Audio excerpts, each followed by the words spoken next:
জন্য নানা বাড়ি খালা বাড়ি ঘুরে বেড়াচ্ছি। মনটা আমার আকাশে বাতাসে উড়ে বেড়াচ্ছে আনন্দের ধারায়। পড়াশোনা এবং স্কুলের কথা তো ভুলে গিয়েছি। হঠাৎ আমার ফোনে নোটিফিকেশন আসলো আমাদের স্কুলের গ্রুপ থেকে যে প্রত্যেক শিক্ষার্থীকে স্কুলে আসার জন্য অবগত করা হলো।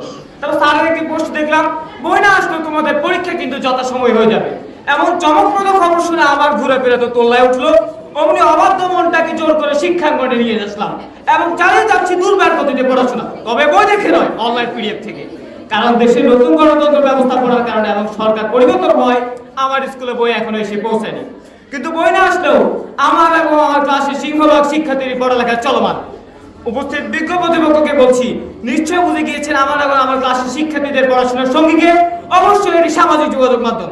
মাননীয় প্রতিপক্ষ, আপনি নিশ্চয় বই না থাকা সত্ত্বেও আপনার পড়ালেখা চালিয়ে যাচ্ছেন।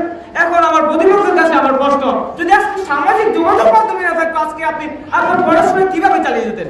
Social media connect the world, making education model.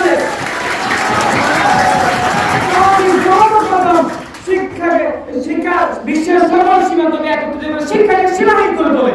মাননীয় সভাপতি, এখন হচ্ছে একবিংশ শতাব্দীর চতুর্থ শিল্প বিপ্লব। চতুর্থ শিল্প বিপ্লবের যুগকে ডিজিটাল প্রযুক্তি বা তথ্য প্রযুক্তির যুগ বলা হয়ে থাকে। তথ্য প্রযুক্তির সঙ্গে সঙ্গে কৃত্রিম বুদ্ধিমত্তার ব্যবহার শুরু হওয়ার সঙ্গে সঙ্গে মানব সভ্যতার চতুর্থ শিল্প বিপ্লবের যুগ প্রবেশ করেছে।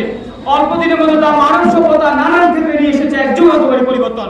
ভার্চুয়াল রিয়েলিটি, কৃত্রিম বুদ্ধিমত্তা, সম্পর্ক যন্ত্রপাতি, চালকবিহীন গাড়ি, ড্রোন, কোয়ান্টাম কম্পিউটিং পদ্ধতি হচ্ছে চতুর্থ শিল্প বিপ্লবের প্রধান বৈশিষ্ট্য। মাননীয় সভাপতি, এখন আমার প্রতিপক্ষ চাচ্ছেন চতুর্থ শিল্প বিপ্লবের এই তথ্য প্রযুক্তির যুগে এসে তারা কিনা সপ্তদশ শতাব্দীর নিউটনের মতো আপনার কাছ থেকে শ্রদ্ধা অবশ্যই করছে, যা কিনা অত্যন্ত হাস্যকর এবং অযোগ্য। যুগের সাথে তাল মিলিয়ে চলতে হলে আমাদের অবশ্যই চতুর্থ শিল্প বিপ্লবের সামাজিক যোগাযোগ মাধ্যমকে সাদরে গ্রহণ করতে হবে, যা কিনা আমার প্রতিপক্ষ দল চাচ্ছেন না। মাননীয় বিচারক বিন্দু, বাংলাদেশ অতি জনসংখ্যার দেশ। সামাজিক অবক্ষয় রক্ষণশীলতা আজ আমাদের ঘরে ঘরে, তবু এত অসঙ্গতির মধ্যেও আজ আমাদের আধুনিক দৃষ্টিভঙ্গি গড়ে তুলতে হবে। আর এই আধুনিক দৃষ্টিভঙ্গি করতে হলে আমাদের সামাজিক যোগাযোগ মাধ্যম ব্যবহার করে আধুনিক বিশ্বের সাথে সম্পর্ক স্থাপন করতে হবে। নিজেদেরকে তুচ্ছ গ্রামের কৃষক না ভেবে আধুনিক বিশ্ব পাল্টানোর ক্ষমতা অর্জন করতে হবে। আর কতকাল নিবৃত অসহায়ের মতো ঘরের মধ্যে থাকবে বন্ধু, এসবের হোক এবং সামাজিক যোগাযোগের মাধ্যমে বিশ্বে পাল্টাও। Learning have no boundaries in the world of social media. সামাজিক যোগাযোগ মাধ্যমের জগতে শিক্ষার কোনো সীমা নেই। আজকের দিনে সামাজিক যোগাযোগ মাধ্যম শুধুমাত্র বন্ধুদের সাথে যোগাযোগের মাধ্যম নয়, বরং এটি একটি গুরুত্বপূর্ণ উপাদান। ইন্টারনেট ও সামাজিক যোগাযোগ মাধ্যম শিক্ষার্থীদের কাছে সহজে এবং দ্রুত শিক্ষা উপকরণ পৌঁছে দেয়। পৃথিবীর যে কোনো প্রান্তে থাকা, প্রত্যন্ত অঞ্চলে থাকা প্রত্যেক শিক্ষার্থী এখন ভিডিও ক্লাসের মাধ্যমে বিশ্বের সেরা সেরা শিক্ষকদের কাছ থেকে শিখতে পারেন। Social media education is no longer limited in classroom but reaches the world. সামাজিক যোগাযোগ মাধ্যমে শিক্ষা কেবল ক্লাসরুমে সীমাবদ্ধ নয়, এটি বিশ্বের প্রত্যেকটা দ্বার প্রান্তে পৌঁছে গেছে। মাননীয় বিচারক বিন্দু, আমরা দেখতে পাই ঢাকা বিশ্ববিদ্যালয় 2020 সাল থেকে অনলাইন শিক্ষা শুরু করেছেন। ঢাকা বিশ্ববিদ্যালয় বর্তমানে 90% কোর্স তাদের অনলাইনে পরিচালনা করছেন। জাহাঙ্গীরনগর বিশ্ববিদ্যালয় প্রায় 80% থেকে 75% কোর্স অনলাইনে পরিচালনা করছে।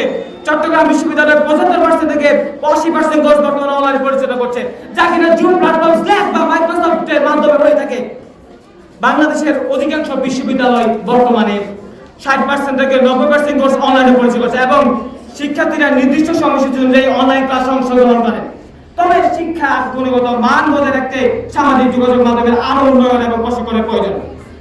এমনকি বিভিন্ন শিক্ষামূলক গ্রুপ এবং কমিউনিটি গড়ে উঠছে, যেখানে শিক্ষার্থীরা একে অপরের সঙ্গে অভিজ্ঞতা শেয়ার করতে পারে, সমস্যার সমাধান করতে পারে।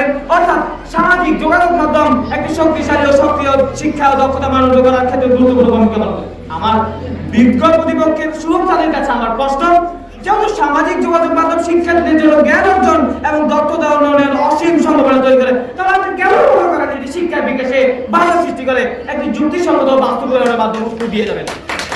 মাননীয় বিচারক মহোদয়গণ, পরিশেষে আমি কথা বলতে পারি, শিক্ষার বিকাশে সামাজিক যোগাযোগ মাধ্যম বাধা নয়, বরং সামাজিক যোগাযোগের মাধ্যম না থাকে শিক্ষার বিকাশে বড় বাধা। আশা করছি আমার প্রতিপক্ষ আজ নিউটনের মতো আন্তর্জাতিক বসে পড়াশোনা না করে আধুনিক প্রযুক্তি সামাজিক যোগাযোগ মাধ্যম ব্যবহার করে নিজের শিক্ষাকে পুরো বিশ্বের মাঝে ছড়িয়ে দিবেন। ধন্যবাদ সকলকে, বসন্তের শুভেচ্ছা।